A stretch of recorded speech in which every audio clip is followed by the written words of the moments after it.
When you have two major pieces in the endgame, whether a rook and rook or a rook and queen, you can gain checkmate with the laddering technique. In this technique, you want to push the enemy king to the edge of the board by staggering the major pieces and continually cutting and checking the enemy king. For example, after rook to d7, the other rook can check the enemy king, forcing it towards the h-file. You can repeat this checking motion until the enemy king threatens a rook.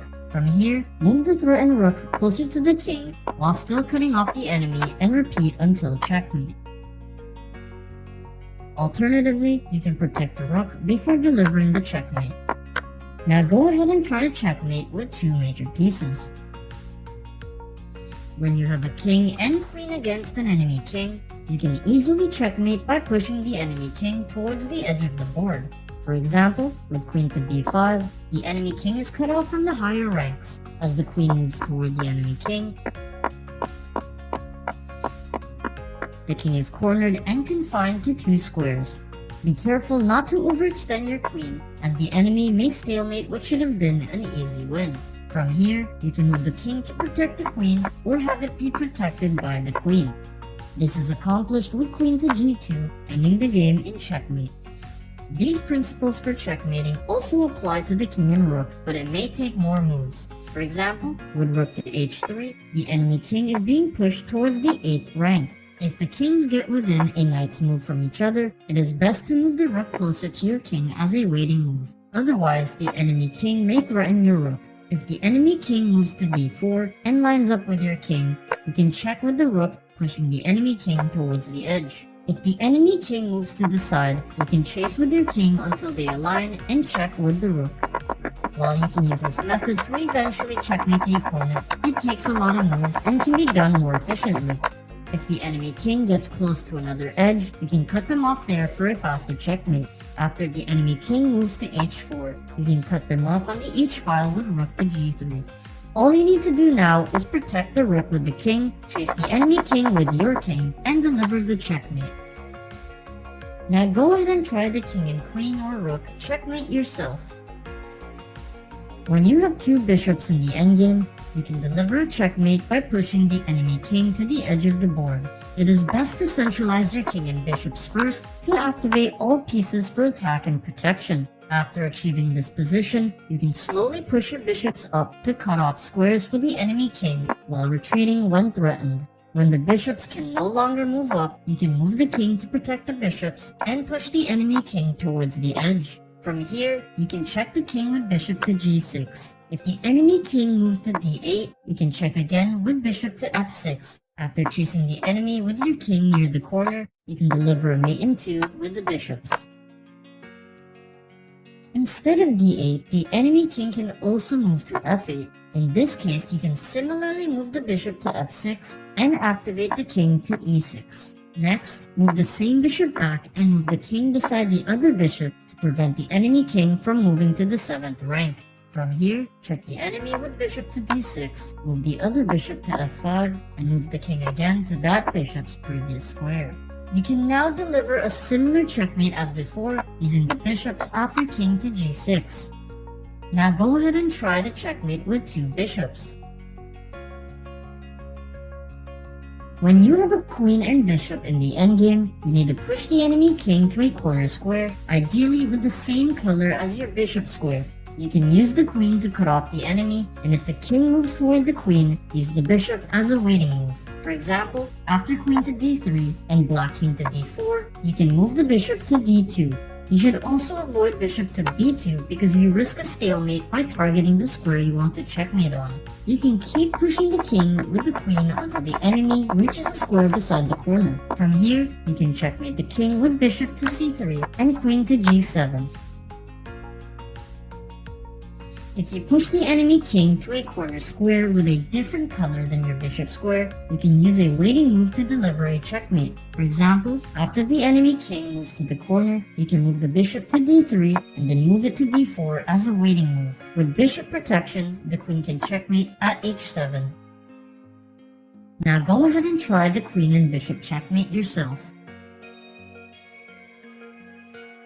Sometimes your own pieces can work against you, and the back rank mate is the perfect tactic to showcase this.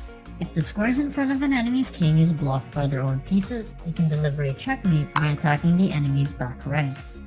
For example, with rook to d8, you have put the enemy into checkmate. Note how g7 is not blocked by a pawn, but is still threatened with a white bishop, so this is still a back rank mate. However, if an enemy creates an escape square for their king, then you cannot complete a back rank mate. You can also use the threat of a back rank mate rather than delivering a checkmate. This is called the back rank weakness. For example, when bishop takes a6, the enemy's rook cannot recapture that square for fear of your rook delivering a back rank mate. Now go ahead and try the back rank mate yourself. You can win a game of chess in only 2 moves with the Fool's Mate, which is the fastest way to checkmate an enemy. White has to make 2 very bad moves for you to use the Fool's Mate. First pawn to f3, then you respond with pawn to e5, and finally with white pawn to g4. With queen to h4, you have quickly won the game. Although the Fool's Mate happens rarely, you can avoid this mistake and beat new players who do not know any better. If anything, this mate should show you the dangers of opening lines to your king and the power of the queen. The 2 basic principles to keep in mind here are to control the center of the board and to always maintain king safety. Now go ahead and try the Fool's Mate yourself. Unlike the Fool's Mate, which requires an opponent to make a very specific blunder, the Scholar's Mate can beat beginner players who do not know how to counter in only 4 moves. First, you need to move a pawn to e4 to open up squares for the queen and bishop. After the opponent replies with pawn to e5, target the f7 square with the queen and keep threatening that same square with the bishop. If the opponent does not realize how compromised they are, you can deliver the Scholar's Mate with queen to f7. However, keep in mind that the Scholar's Mate can be easily defended with moves like pawn to g6, then knight to f6. This leads to the opponent effectively developing their minor pieces while your queen is moved twice and deployed too early. It is only meant to catch new players who do not see the immediate threat of Scholar's Mate. Now go ahead and try Scholar's Mate yourself. The king is no doubt important, but bringing too many pieces to defend it can lead to defeat, such is the case in a smothered checkmate, which occurs when a knight checkmates a king that is surrounded by its own pieces. For example, you can set up a smothered mate in this position by moving knight to h6, checking the enemy king. After the king moves, your queen can check again, and force the enemy rook to take. At this point, the enemy king is on a corner square, surrounded by its own pieces, and you can finally deliver a smothered mate with knight to f7. Now go ahead and try the smothered mate yourself.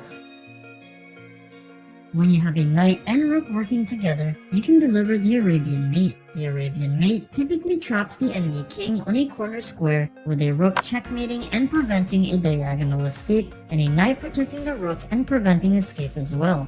However, the king does not always have to be on a corner square for you to deliver the Arabian Mate. For example, after rook checks with a8, the enemy king is forced to f7 or h7. If the king moves to h7, you can still deliver an Arabian Mate with rook to h8 because the rook and knight prevent the king from escaping. If the king moves to f7, you can again deliver an Arabian Mate with rook to f8, although this time a pawn also helps prevent escape. Now go ahead and try the Arabian Mate yourself. When you have a knight and rook working together, you can deliver Anastasias Mate. Anastasias Mate traps the enemy king between the side of the board and its friendly piece, with a knight preventing the king from escaping diagonally and a rook delivering checkmate. The queen is often sacrificed along the A or H file to set up Anastasias Mate. For example, after checking with knight to e7, you can sacrifice a queen at h7 and force the enemy king to take its place. From here, rook can move to h3 to finally deliver Anastasias Mate. Now go ahead and try Anastasias Mate yourself. After the enemy king castles kingside and the pawn in front moves away, you can take advantage by using a rook and bishop to deliver Morphes Mate. Morphes Mate traps the enemy king in a corner square, with a rook isolating the king to a single file and a bishop delivering checkmate.